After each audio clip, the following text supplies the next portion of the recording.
Hello student, welcome to एमोट channel. हम लोग इस वीडियो में ज्योग्राफी चैप्टर 1 भारत संसाधन और उपयोग के बारे में डिटेल पढ़ेंगे। हम आपको लेक्चर दे देंगे। उसके बाद यदि आपको डिटेल में लिखना है, यदि आप रिवीजन के उद्देश्य से आए हैं तो यह वीडियो सबसे बेस्ट है। और यदि आपको लिखना है तो प्लेलिस्ट में सब वीडियो लगा हुआ है, 5 वीडियो इस पर बना है, इस चैप्टर पर बढ़िया डिटेल में बताया गया। चलिए हम लोग इस चैप्टर को शुरू करते हैं और सबका लेक्चर बहुत एक भी चीज नहीं छूटेगा, सबका बता देंगे। सबसे पहले हम लोगों को इसमें पढ़ना क्या क्या है इस चैप्टर में। सबसे पहले जानना है संसाधन के बारे में, उसके बाद जानना है संसाधन का वर्गीकरण, उसके बाद जानना है संसाधन नियोजन, संसाधन संरक्षण के लाभ या उपयोगिता। उसके बाद इसी प्रकार आगे हम लोग बढ़ते हुए विभिन्न विद्वानों ने संसाधन संरक्षण पर क्या विचार दिए या क्या कार्य किए। उसके बाद हम लोग पढ़ेंगे डाकुओं की अर्थव्यवस्था। उसके बाद पढ़ने वाले हम लोग संसाधन संरक्षण के लिए अंतरराष्ट्रीय प्रयास क्या हो।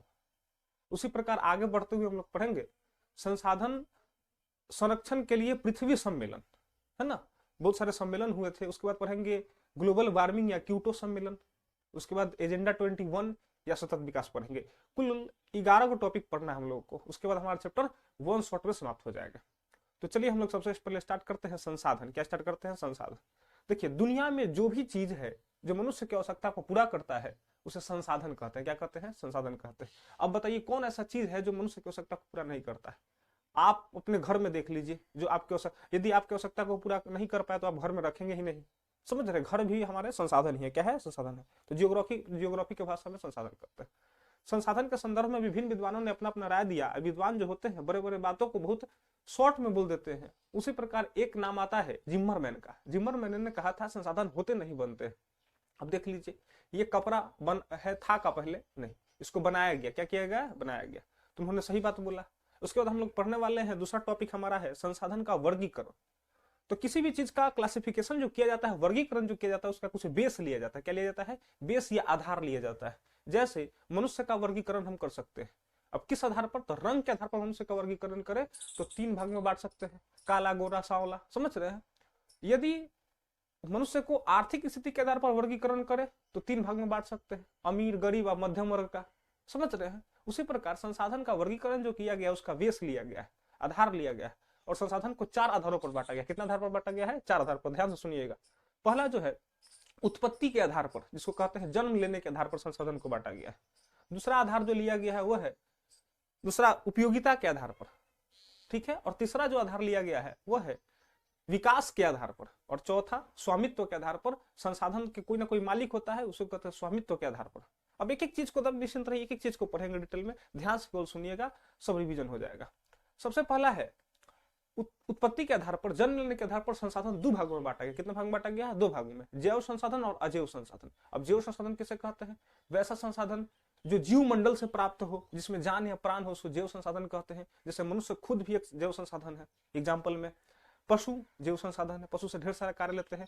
मछली है ना, मछली क्या है? खाद्य संसाधन का काम करता है, पेट भरने का काम करता है ना, खाद्य पूर्ति का काम करता है। तो ये है मछली, जैव संसाधन हो गया। आदि लगा दीजिएगा। अजैव संसाधन की बात करें तो अनकारात्मक शब्द होता है, तो जो जैव है अजैव पढ़ेंगे तो उसमें नहीं शब्द का लगा देंगे। वैसा संसाधन जिसमें जान या प्राण नहीं हो या जो निर्जीव हो उसे अजैव संसाधन कहते हैं। जैसे हमारे पास ये जो वस्त्र है वो निर्जीव संसाधन है कि नहीं है? संसाधन है लेकिन निर्जीव है। तो रोटी का बड़ा मकान बढ़िया से एग्जाम्पल हो जाएगा, याद भी हो जाएगा आप लोगों को। इस सब में जान नहीं होता है। अगर पुस्तक, पेन, बोर्ड आदि सब क्या है? निर्जीव है, जो अजैव संसाधन में आएगा। किस संसाधन में आएगा? अजैव संसाधन में। दूसरा जो आधार लिए है वो उपयोगिता के आधार पर। किसके आधार पर? उपयोगिता के आधार पर। उपयोगिता के आधार पर संसाधन को 2 भाग में बांटा गया है, नवीकरणीय संसाधन और अनवीकरणीय संसाधन। ध्यान से सुनिएगा, नवीकरणीय संसाधन और अनवीकरणीय संसाधन। नवीकरणीय संसाधन किसे कहते हैं? वैसा संसाधन जिसको हम बार बार उपयोग करें और बार बार वो उत्पन्न हो जाए, समाप्त नहीं होता है बार बार उपयोग करने के बावजूद भी, उसे कहते हैं नवीकरणीय संसाधन। अपने हिसाब से लिख लीजिएगा। अगर रिवीजन कर रहे हैं तो रिवीजन करते चाहिए, नहीं तो लिख रहे तो लिख भी सकते हैं। जैसे नवीकरणीय संसाधन में सूरज के प्रकाश से बिजली बनाते हैं। मान लीजिए आज सूरज का गर्मी 48 डिग्री सेल्सियस है, और तो कल यदि आप उससे बिजली बना लेते हैं तो क्या वो 10 डिग्री सेल्सियस हो जाएगा? ऐसा होगा? नहीं होगा, क्योंकि सूरज का ऊर्जा घटेगा नहीं। पवन जो स्पीड से चलता है, पवन चक्की लगा दिए, बिजली बना रहे, तो पवन यहाँ से 1000 किलो पवन पास किया, अब बिजली बन गया। घूमा पवन चक्की, टरबाइन चला, बिजली बन गया। ऐसा है क्या कि फिर उधर हवा जाकर के 10 किलो हो जाएगा? नहीं ना, घटेगा नहीं। तो पवन ऊर्जा, जल ऊर्जा या सौर ऊर्जा, ये नवीकरणीय संसाधन, इसको बार बार उपयोग कर सकते हैं और बार बार उत्पन्न हो जाएगा। अनवीकरणीय संसाधन किसे कहते हैं, तब को बताएं, अनकारात्मक शब्द है, नहीं शब्द का प्रयोग हो जाएगा इसमें। वैसा संसाधन जिसके एक बार उपयोग करने पर ही वह समाप्त हो जाए, क्या हो जाए, समाप्त हो जाए, लगभग समाप्त हो जाए, उसे कहते हैं अनवीकरणीय संसाधन। जैसे एग्जाम्पल में आपका हो जाएगा पेट्रोलियम। पेट्रोलियम को बनने में करोड़ों वर्ष लगता है, लाखों करोड़ों वर्ष लग जाता है। कोयला को बनने में लाखों करोड़ों वर्ष लग जाता है, लेकिन एक बार आप गाड़ी लिए और धू करके पेट्रोल को 40 रुपए 50 रुपए का पेट्रोल आधा घंटा में समाप्त कर देंगे। समझ रहे हैं, 10 मिनट में समाप्त कर दे। गाड़ी पर निर्भर करता है क्या माइलेज देता है। तो इस प्रकार से हम अनवीकरणीय संसाधन के बारे में समझ गए। अब तीसरा जो आधार लिया गया है, आपको बताया है, विकास के आधार पर। किसके आधार पर, विकास के आधार पर। विकास के आधार पर संसाधन जो है 4 प्रकार के हैं। कितना प्रकार के हैं, 4 प्रकार के। एक है संभावी संसाधन, दूसरा विकसित संसाधन, तीसरा भंडार संसाधन और चौथा संचित कोष संसाधन।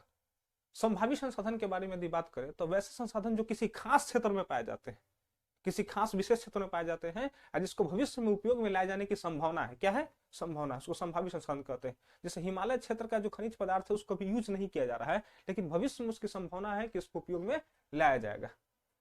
तो क्या संभावित संसाधन में क्या लिखेंगे, वैसा संसाधन जो किसी खास क्षेत्र में पाया जाए, है ना, जिसे भविष्य में उपयोग में लाए जाने की संभावना हो, उसको संभावी संसाधन कहते हैं। क्या कहते हैं, संभावी संसाधन।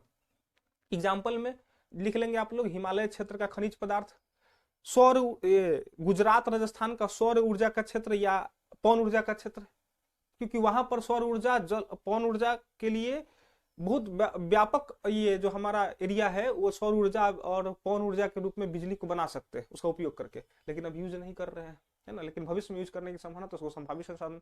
दूसरा विकसित संसाधन क्या है, देखिए वैसा संसाधन जिसका सर्वेक्षण हो चुका है, यानी पता चल चुका है, सर्वेक्षण, मात्रा निर्धारित हो चुका है, गुणवत्ता निर्धारित हो चुका है कि किस क्वालिटी का है ना, आज जिसको हम उपयोग कर रहे हैं, है ना, इसी को कहेंगे विकसित संसाधन। क्या कहेंगे, विकसित संसाधन। जो हमारे यहाँ कोयला, बालू, गिट्टी जो आता है वो विकसित संसाधन से ही आता है ना। वहां मात्रा निर्धारित हो चुका है कि इतना इतना निकालना है। बालू, जहां जिस क्षेत्र से बालू आता है उसका भी मात्रा निर्धारित हो चुका है, गुणवत्ता निर्धारित हो चुका है कि इस क्वालिटी का यहाँ का बालू मिलता है, वहां इस क्वालिटी का बालू मिलता है, इस यहाँ इस क्वालिटी का कोयला मिलता है, वहां उस क्वालिटी का कोयला मिलता है।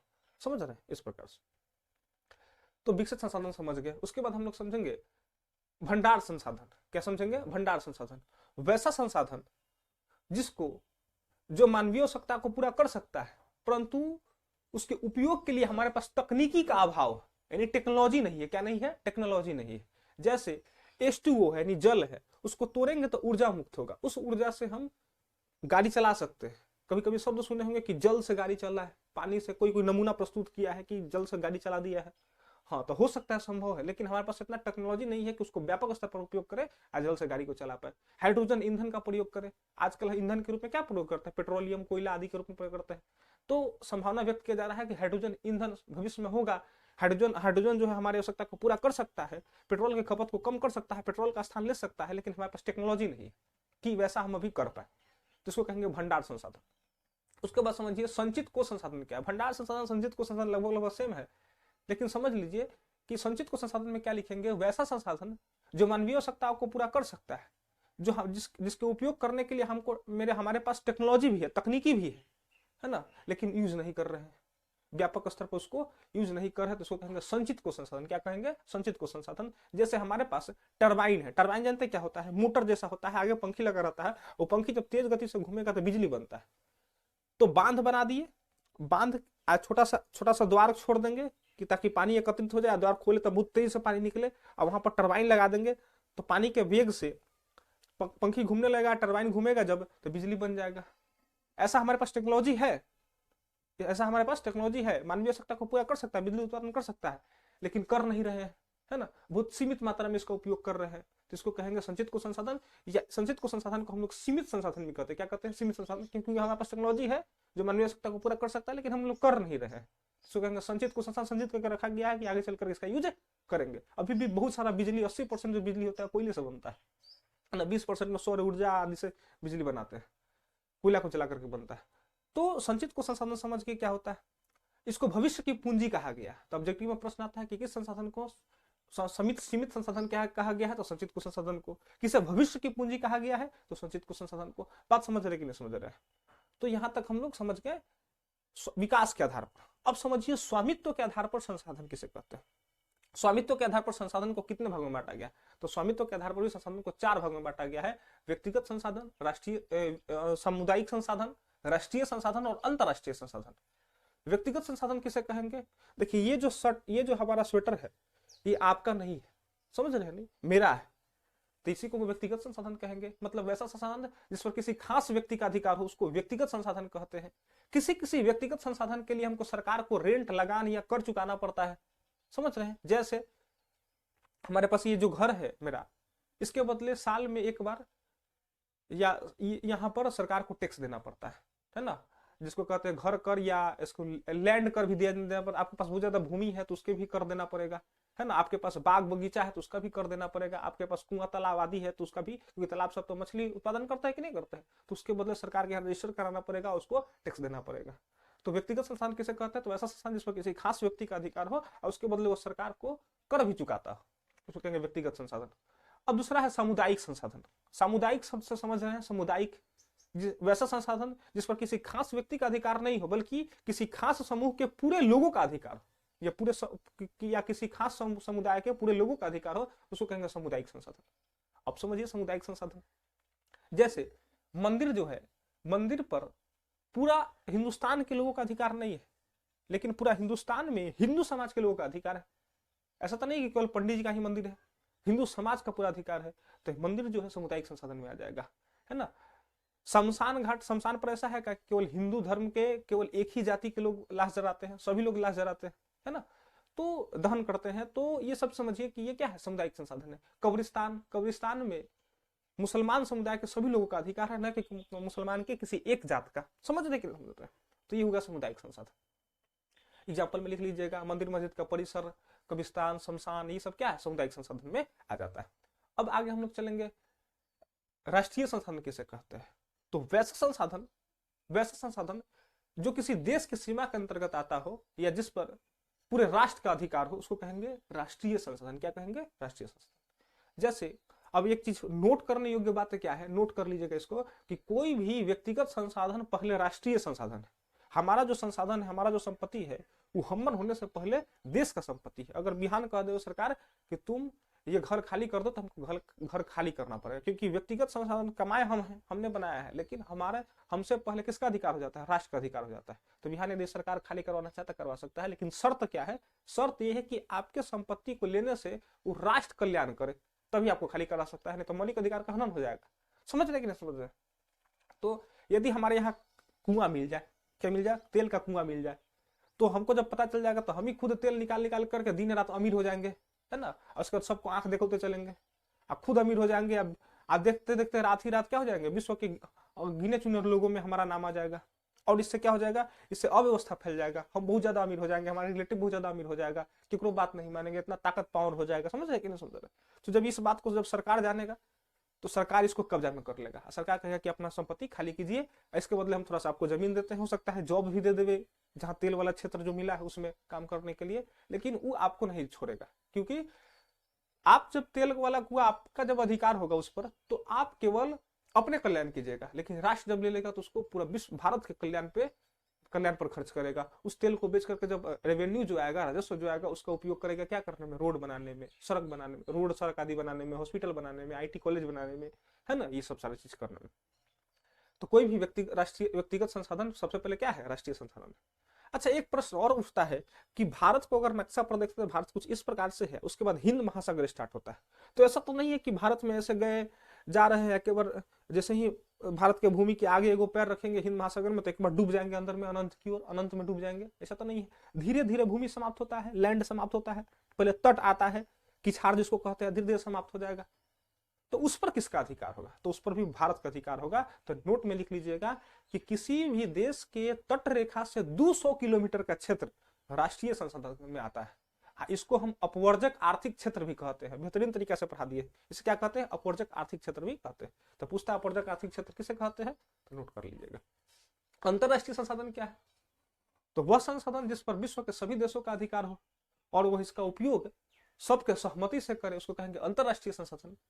अब जो अंतरराष्ट्रीय संसाधन होता है इसका उपयोग अनुसंधान के लिए होता है। किसके लिए होता है? अनुसंधान के लिए, रिसर्च के लिए। जैसे हिंद महासागर में यदि कोई परमाणु बम बनाया कोई देश और उसका परीक्षण करना है तो भूमि पर परीक्षण नहीं करता। भूमि पर परीक्षण करेगा तो सारा भूमि पर आदमी रहता है, जीव जंतु रहता है, मर जाएगा, है ना।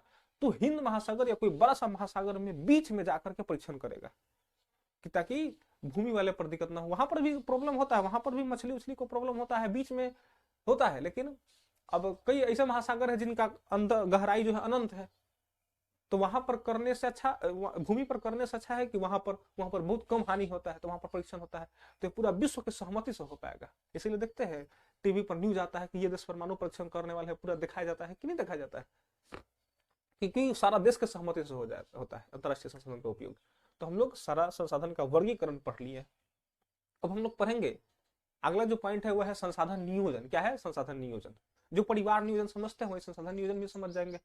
संसाधन को सोच समझ करके और योजना बनाकर, हमारे पास ऐसे लिखेंगे संसाधन नियोजन में कि हमारे पास संसाधन सीमित है और संसाधन को सोच समझकर और योजना बनाकर खर्च करना संसाधन नियोजन कहलाता है। अब आइए संसाधन संरक्षण किसे कहते हैं? तो संरक्षण का अर्थ होता है बचाना, रक्षा करना। तो डिफिनेशन क्या होगा? तो लिखेंगे हमारे पास संसाधन सीमित है और संसाधन को अंधाधुंध और अविवेकपूर्ण दोहन से बचाने के सभी प्रयास संसाधन संरक्षण कहलाता है। और संसाधन संरक्षण के लाभ या उपयोगिता क्या है? इससे लाभ क्या है संसाधन को बचाने से? जिससे भविष्य की पीढ़ी भी उपयोग में ला सकती है। अब आप ही सब खत्म कर लीजिएगा तो भविष्य की पीढ़ी झुंझुना बजाएगा, उसके बाद गलियाई करेगा कि बाबू दादा तो पूरा इथी बना करके चले गए, फैक्ट्री बना करके चले गए, लेकिन अब फैक्ट्री को आगे रन कैसे करे, चलाए कैसे, संसाधन नहीं छोड़ के गए, पेट्रोलियम नहीं छोड़ के, कोयले नहीं छोड़ के गए। समझ रहे कि समझ रहे? सब चीज बना दिए, संसाधन छोड़े रही, पर्यावरण को इतना प्रदूषित कर दिए कि अगला जनरेशन जन्म ले रहा है, मर जा रहा है। तो उस वैसा विकास से क्या फायदा? तो संसाधन संरक्षण का लाभ क्या है कि इससे संसाधन संरक्षण से भविष्य की पीढ़ी भी संसाधन का लाभ उठा पाएगी। और बताइए पर्यावरण संतुलन के लिए, पर्यावरण के लिए भी अच्छा रहता है संसाधन संरक्षण। और बताइए संसाधन को लंबे समय तक टिकाए रखने के लिए भी संसाधन संरक्षण आवश्यक है। और बताइए देश का विकास करते रहने के लिए, अब एक के बार क्या कीजिए, कोयला आपके पास, कोयला तो सीमित है, संसाधन तो सीमित है, पेट्रोलियम तो सीमित है, खूब यूज कीजिए फैक्ट्री में, एक के बार क्या कीजिए, नाश कर दीजिए, आप पूरा देश का विकास कर लीजिए। उसके बाद क्या बजाइएगा? झुंझुना बजाइएगा। समझ रहे कि नहीं समझ रहे? मतलब कि आपके पास संसाधन है ही नहीं, तो फिर फैक्ट्री धरल का धरल रह जाएगा। आपके पास बहुत बढ़िया बढ़िया गाड़ी है, सबके घर में BMW कार है, आप पेट्रोल डीजल कोयला ये सब समाप्त हो गए, तो क्या कीजिएगा? उसको 100 पीस में रखिएगा, यूज नहीं कर पाइएगा। तो संसाधन संरक्षण के लाभ है, उपयोगिता, ये सारे चीज थे। ये सबको विस्तार से पढ़ा दिया गया। यदि आप चाहते हैं पढ़ना तो सब लिंक दे दिए हैं वीडियो में, जाकर के पढ़ लीजिएगा, प्लेलिस्ट में आप जाकर के पढ़ लेंगे। उसके बाद हम लोग पढ़ेंगे संसाधन संरक्षण पर विभिन्न विद्वानों ने क्या अपने राय रखी। तो बहुत सारे विद्वान राय रखे, लेकिन जो हमारे पुस्तक में है उसको पढ़ेंगे। गांधी जी जो थे वो बहुत बड़ा दार्शनिक थे और बहुत सारी चीजों पर अपना अपना विचार दिए। वो संसाधन संरक्षण पर भी अपना विचार दिए। उन्होंने कहा है कि हमारे पास पेट भरने के लिए बहुत कुछ है, इतना संसाधन है कि हम देश का कई वर्षों तक, कई करोड़ों वर्ष तक विकास कर सकते हैं। बहुत ज्यादा संसाधन है हमारे पास, लेकिन चोट्टा नेतवन सबके पेटी भरेला हमारे पास संसाधन नहीं है। यानी अगर नेता चाहे कि संसाधन बेच करके पैसा हपिया लेवे तो उसके लिए हमारे पास संसाधन नहीं है। तो कोटेशन क्या बोले थे गांधी जी ने कि हमारे पास पेट भरने के लिए तो बहुत कुछ है, लेकिन पेटी भरने के लिए नहीं। ऑब्जेक्टिव में प्रश्न बनता है इससे। आगे आने वाले जो लोग थे कुछ कार्य भी किए हैं जो संसाधन संरक्षण को ध्यान में रखते थे। जैसे नर्मदा बचाओ अभियान या आंदोलन किए हैं अपना मेधा पाटेकर। कौन किए हैं? मेधा पाटेकर नर्मदा बचाओ अभियान किए हैं। ये क्या किए हैं कि नर्मदा नदी पर बांध बनने वाला था। क्या बनने वाला था? बांध बनने वाला था। अब बांध बनने से ऊंचाई, जब बांध का जब ऊंचाई बढ़ता, अब नर्मदा नदी 3 राज्यों से होकर गुजरती है, गुजरात, राजस्थान, मध्य प्रदेश और महाराष्ट्र से। गुजरात, मध्य प्रदेश और महाराष्ट्र से इस पर बहुत बड़ा बांध बनने वाला था। इससे क्या होता है, जब बांध बन जाता तो जो पानी ऐसे बह रहा है, आप बांध बनाइए बिजली बनाने के लिए, तो बांध जब बनाएंगे तो यहाँ पर पानी अब स्टोर होने लगेगा।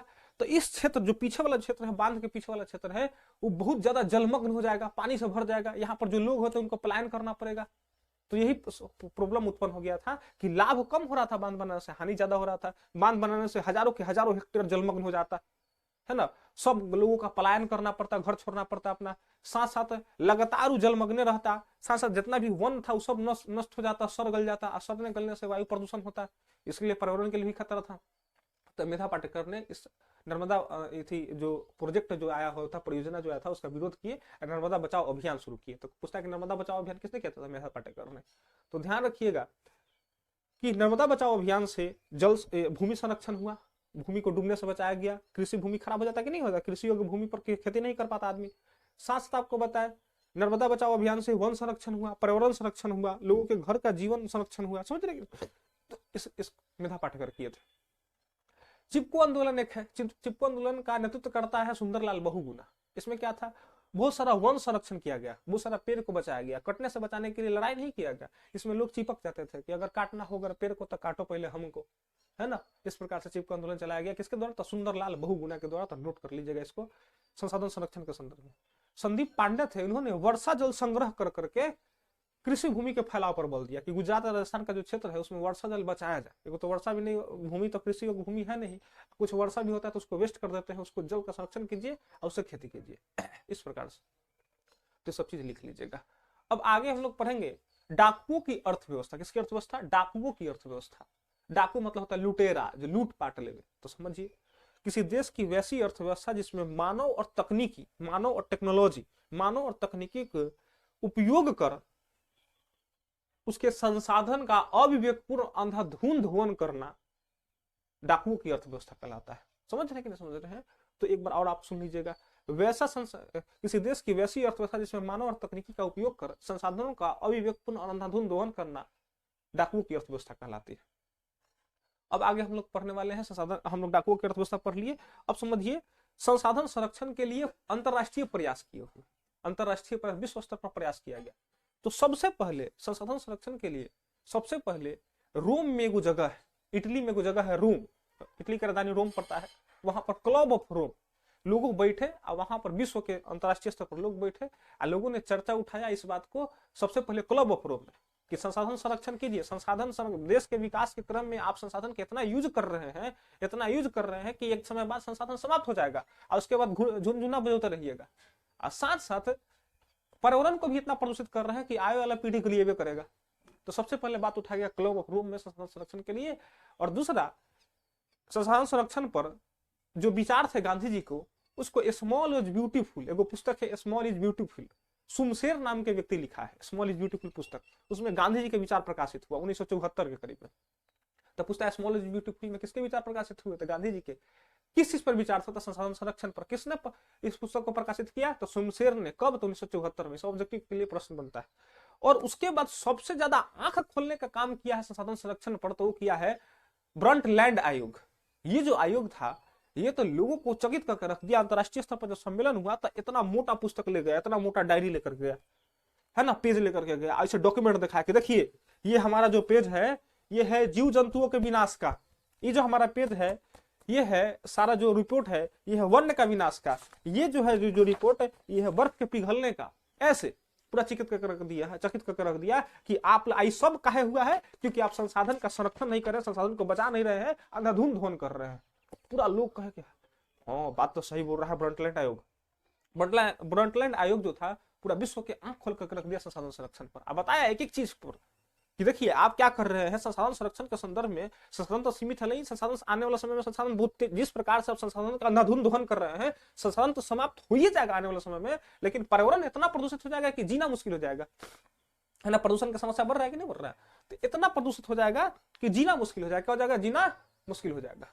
फिर आगे बताए, उसमें बताया कि संसाधन जीना मुश्किल हो जाएगा, भू का गर्मी बढ़ेगा। जब भूमि का गर्मी बढ़ेगा तो हमारे ध्रुव पर, पृथ्वी के ध्रुव पर, उत्तरी और दक्षिण ध्रुव पर जो बर्फ है वो पिघलेगा, पिघल भी रहे हैं। पिघलने से समुद्र का स्तर बढ़ेगा, समुद्र का जब पानी का स्तर बढ़ेगा तो नदी का पानी का स्तर बढ़ेगा, नदी का जब पानी का स्तर बढ़ेगा तो भूमि पर पानी का स्तर बढ़ने लगेगा। अब भूमि पर पानी का स्तर बढ़ने लगेगा तो पूरा पृथ्वी जलमग्न हो जाएगी, और पूरा पृथ्वी जलमग्न हो जाएगी तो हम जलमग्न हो जाएंगे, और जब हम जलमग्न हो जाए तो सृष्टि का अंत हो जाएगा। इस प्रकार से डरा करके रख दिया ब्रंटलैंड आयोग, यानी पूरा विश्व का आंख खोलने का काम किया है ब्रंटलैंड आयोग। तो इस सब चीज पर हाथ दिए थे, ये सारा प्रयास हुआ। फिर एक पर्यावरण संरक्षण हुआ। क्या हुआ? पर्यावरण संरक्षण पर बात उठा कि ठीक है संसाधन संरक्षण तो वही है, लेकिन साथ साथ पर्यावरण संरक्षण के लिए भी काम कीजिए। तो क्या हुआ? तो सबसे पहले विश्व शिखर सम्मेलन स्कॉटहोम में हुआ। स्कॉटहोम एक जगह है, वहां पर विश्व शिखर सम्मेलन हुआ पर्यावरण संरक्षण के लिए। उसके बाद से ही हर वर्ष 5 जून को पर्यावरण दिवस मनाया जाता है। क्या मनाया जाता है? पर्यावरण दिवस मनाया जाता है, क्योंकि संसाधन संरक्षण और पर्यावरण संरक्षण दोनों एक दूसरे के पूरक है। तो स्पेशली संसाधन पर्यावरण को बचाने के लिए कुछ कार्य किया गया, स्कॉटहोम में कुछ बात कहा गया। तो विश्व शिखर सम्मेलन सबसे पहला जो हुआ था पर्यावरण संरक्षण के लिए स्टॉकहोम में हुआ था, और उसके बाद से प्रत्येक साल 5 जून को पर्यावरण दिवस मनाया जाता है। दिवस क्यों मनाया जाता है ये सब दिवस? क्योंकि उस दिन पर्यावरण दिवस खूब पेपर ऊपर में आएगा, टीवी पर चलेगा, जागरूक किया जाता है कि पर्यावरण हमारे लिए कितना, और उसके बाद तो फिर वो सही मॉरलाइजेशन सब हो जाता है। फिर उसके बाद मतलब क्या है करो पर्यावरण से, जैसा चल रहा है उसे चलिए रहा। अब आपको बताएं कि पृथ्वी को बचाने के लिए, ध्यान रखिएगा, पृथ्वी को बचाने के लिए कई सम्मेलन हुए, संसाधन संरक्षण के लिए, पर्यावरण को संरक्षण के लिए कई सम्मेलन हुए, जिसको पृथ्वी सम्मेलन के नाम से जानते हैं। आज 3 सम्मेलन हुआ। कितने सम्मेलन हुए अब समाप्त हो चुका है, 3 सम्मेलन हुआ। प्रथम पृथ्वी सम्मेलन, द्वितीय पृथ्वी सम्मेलन और तृतीय पृथ्वी सम्मेलन। प्रथम पृथ्वी सम्मेलन बहुत दमखम से आयोजित किया गया। इसका आयोजन 1992 में हुआ। आयोजन जो हुआ था रियो डी जेनेरो में हुआ था, ब्राजील में पड़ता है ये। और इसमें 178 देश के विश्व भर के प्रतिनिधि शामिल हुए, 178 देश के प्रतिनिधि शामिल हुए। और इसमें चर्चा क्या था, तो इसमें चर्चा हुआ था ग्लोबल वार्मिंग पर, कार्यक्रम 21 पर। इसको बताएंगे ग्लोबल वार्मिंग क्या है, कार्यक्रम 21 क्या है, जैव विविधता के संरक्षण पर, जैव संसाधन के संरक्षण पर, ये सब पर चर्चा हुआ था। कुछ लक्ष्य दिया गया कि 5 वर्षों में ये इस पर काम कीजिए, संरक्षण करने का प्रयास कीजिए, वातावरण को बचाने का प्रयास कीजिए। ये था प्रथम पृथ्वी सम्मेलन। दूसरा पृथ्वी जो सम्मेलन हुआ वो 1997 में हुआ, यानी 5 साल बाद। इसीलिए दूसरा पृथ्वी सम्मेलन को +5 सम्मेलन कहते हैं। क्यों कहते हैं? क्योंकि 5 साल बाद प्रथम पृथ्वी सम्मेलन के बाद हुआ था। ये जो सम्मेलन हुआ, इसमें इसका जो चर्चा हुआ, इसमें चर्चा हुआ प्रथम पृथ्वी सम्मेलन पर। द्वितीय पृथ्वी सम्मेलन में, प्रथम पृथ्वी सम्मेलन में कुछ टारगेट दिया था, ग्लोबल वार्मिंग को कम करना, भूमि की गर्मी को कम करना, कार्यक्रम 21, ये सब बात जो कहा गया था, उस पर कितना देश कौन कौन कार्य किया है, कोई देश कितना बढ़िया से इस पर काम कर रहा है, संसाधन संरक्षण पर कितना काम कर रहा है, उसको मूल्यांकन करने के लिए दूसरा पृथ्वी सम्मेलन हुआ था, और कुछ नहीं। तीसरा ये हुआ कहाँ था? हुआ था 1997 में। हुआ कहाँ था आयोजन इसका? तो न्यूयॉर्क में हुआ था। न्यूयॉर्क कहाँ पड़ता है? तो अमेरिका में पड़ता है। आप यूएस कह लीजिए, यूनाइटेड स्टेट कर लीजिए, चाहे यूनाइटेड स्टेट ऑफ अमेरिका कह लीजिए, इस प्रकार से। तीसरा पृथ्वी जो सम्मेलन हुआ, अब पहला पृथ्वी सम्मेलन तो दमखम से सब गया खूब बढ़िया से। जाने के बाद हाँ शोक व्यक्त किया कि हाँ बात ब्रंटलैंड आयोग ठीक कहा था, इस पर बात होना चाहिए। खूब सब पेट भर करके पूरी सब्जी खाया, समझ रहे हैं। खाने के बाद खुश हो गया, चल आया। दूसरा में भी मूल्यांकन हुआ खूब। तीसरा में जेते जेते सबके मन भर गया। तीसरा पृथ्वी सम्मेलन है, तीसरा पृथ्वी सम्मेलन में जाना, अरे चलो तो पागल, जो नहीं जाए वाला था वो गया। इस सम्मेलन में, तीसरा पृथ्वी सम्मेलन में 2000 से अधिक प्रतिनिधि शामिल हुए। सब पेटाधुर था, सब खाए गया, पर्यावरण बचाने नहीं गया, है ना। क्योंकि नेतवन सब महंगा चीज खाता पीता है। पीता भी 1500 का पानी पी जाता है, एक छोटा सा बोतल 250 का पानी पी जाता है, 1500 का। अंतरराष्ट्रीय स्तर पर खूब धन लुटाया जाता है, पर्यावरण जाए तेल लेने, है ना, पहले पेट पूजा। तो यहाँ पर 2000 से भी अधिक प्रतिनिधि गए। इस सम्मेलन का कोनो निर्णायक कुछ बात नहीं निकला, खाली बैठा आप बात करके सब चलाया, समझ रहे हैं। तो तृतीय पृथ्वी सम्मेलन जो हुआ था जोहान्सबर्ग में। कहा हुआ था? जोहान्सबर्ग में। आयोजित कहा हुआ? आयोजित जोहान्सबर्ग है कहाँ? तो साउथ अफ्रीका में। कहाँ है? साउथ अफ्रीका में। और इसमें 2000 से अधिक प्रतिनिधि शामिल हुए। इस सम्मेलन का कोई मतलब नहीं निकला। तो ये हमारा था पृथ्वी सम्मेलन। तो कुल मिलाकर के अब एक चीज पढ़ना है, ग्लोबल वार्मिंग। क्या पढ़ना है? ग्लोबल वार्मिंग या क्योटो सम्मेलन। देखिए सबसे पहले समझिए कि क्योटो सम्मेलन जो जापान का एक शहर है, वो क्यूट वाला नहीं। क्योटो सम्मेलन का मतलब, क्योटो में एक सम्मेलन हुआ पर्यावरण से संबंधित। क्योटो सम्मेलन, क्योटो शहर कहाँ है? जापान में है। तो जापान के क्योटो में एक सम्मेलन हुआ जिसको क्योटो सम्मेलन के नाम से जानते हैं। और इस सम्मेलन में मुख्य विषय था ग्लोबल वार्मिंग। क्या था? Global warming. क्या था कि हमारे पर्यावरण में, पृथ्वी के पर्यावरण में कुछ विशेष गैसों के जमाव बढ़ रहे हैं, जिससे भूमि का गर्मी बढ़ते जा रहा है। इसको ग्लोबल वार्मिंग कहेंगे। डिफिनेशन क्या लिखेंगे कि पर्यावरण में, पृथ्वी के पर्यावरण में कुछ विशेष गैसों के जमाव के कारण भूमि के गर्मी का बढ़ते चला जाना ग्लोबल वार्मिंग कहलाता है। ग्लोब मतलब होता है भूमि, पूरा भूमि को ले लेंगे तो ग्लोबल, है ना। वार्म मतलब होता है गर्म होना, आईएनजी लग गया तो गर्म हो रहा है। तो पृथ्वी का लगातार गर्म होते जाना ग्लोबल वार्मिंग कहलाता है। इसके लिए क्योटो सम्मेलन में निर्णय निकाला गया कि इसके लिए 6 गैस जिम्मेदार है, 6-7 गैस को जिम्मेवार माना गया, जिसको ग्रीन हाउस गैस कहा गया। क्या कहा गया? ग्रीन हाउस गैस कहा गया। ये गैस क्या थे? तो ये गैस थे कार्बन डाइऑक्साइड, जिसको CO2, उसी प्रकार methane, CH4, N2O, HFC, CFC, SF6, ये सब जो थे जिम्मेवार गैस है ग्लोबल वार्मिंग के लिए। जो दाढ़ी बढ़ाते हैं CFC, क्लोरोफ्लोरोकार्बन, वो भी क्या करता है? ये सब क्या करता है कि वायुमंडल से जल्दी समाप्त नहीं होता है। ये सब क्या है कि सूरज के गर्मी को पकड़ लेगा। जब पकड़ेगा तो गर्मी बढ़ेगा कि नहीं बढ़ेगा वायुमंडल का? समझिए कि जितना पृथ्वी पर सूरज का प्रकाश आता है, गर्मी आता है, वापस लौट जाता है दिन में। अगर दिन में नहीं लौट पाया तो रात में पृथ्वी सब लौटा देती है प्रकाश को, गर्मी को लौटा देती है। अगर आप कल्पना कीजिए कि 0.0001% भी अगर गर्मी पृथ्वी पर रहने लगे तो सृष्टि के आरंभ में कितना करोड़ वर्ष पीछे हुआ होगा। अभी तक कितना करोड़ वर्ष आगे रहेगा। अगर 0.001% भी गर्मी रखता शुरू से लेकर के, अच्छा है अभी से भी रखने लगे तो आने वाला समय में 1% हो जाएगा। वही 0.001%, 1%, 2%, 10%, 30% के बाद रहना मुश्किल हो जाएगा, रह पाएंगे नहीं। इसलिए पृथ्वी धरती माता सारा का सारा गर्मी लौटा देती है। लेकिन हम लोग बेहुदा जो लोग हैं मानव, वो किसने क्या कर लिया है, ढेर सारा गैस स्टेशन बना लिया है जो वायुमंडल से समाप्त नहीं होता, सूरज की गर्मी को ट्रैप करके रखता है, पकड़ करके रखता है।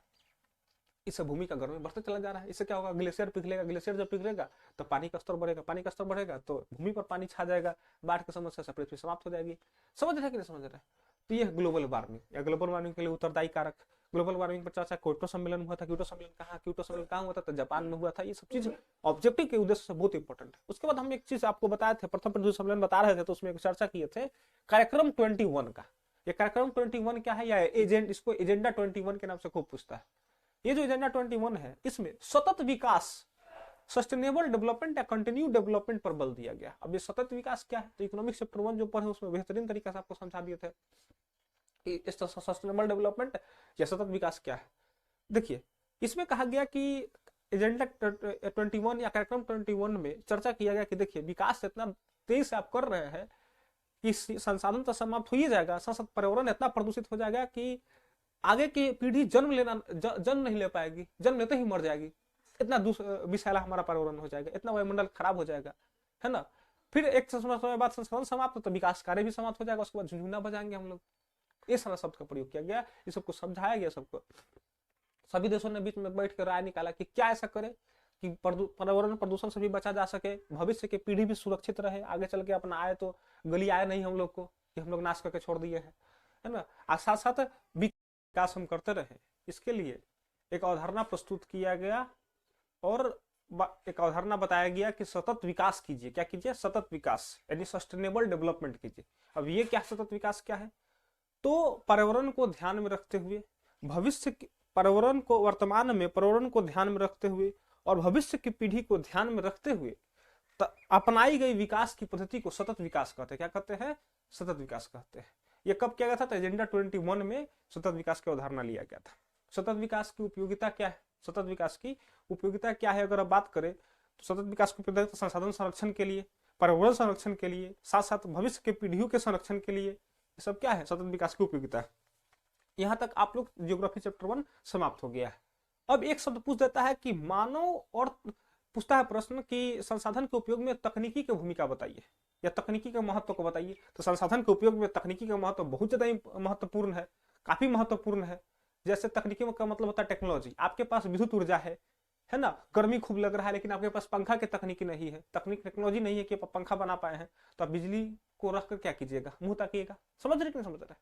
यदि आपके पास पेट्रोल है, कोयला है, खूबे है, लेकिन आपके पास गाड़ी का तकनीक नहीं है, वाहन का तकनीक नहीं है, तो इसका यूज कैसे कीजिएगा? दोहन कैसे कीजिएगा? तो तकनीकी का योगदान संसाधन के उपयोग में बहुत ज्यादा इंपॉर्टेंट है। तो क्या लिखेंगे कि तकनीकी का योगदान संसाधन के उपयोग में या दोहन में काफी महत्वपूर्ण है ना। जैसे यदि हमारे पास टरबाइन नहीं रहे तो विद्युत ऊर्जा नहीं बना सकते, जल ऊर्जा से विद्युत ऊर्जा नहीं बना सकते हैं। अगर हमारे पास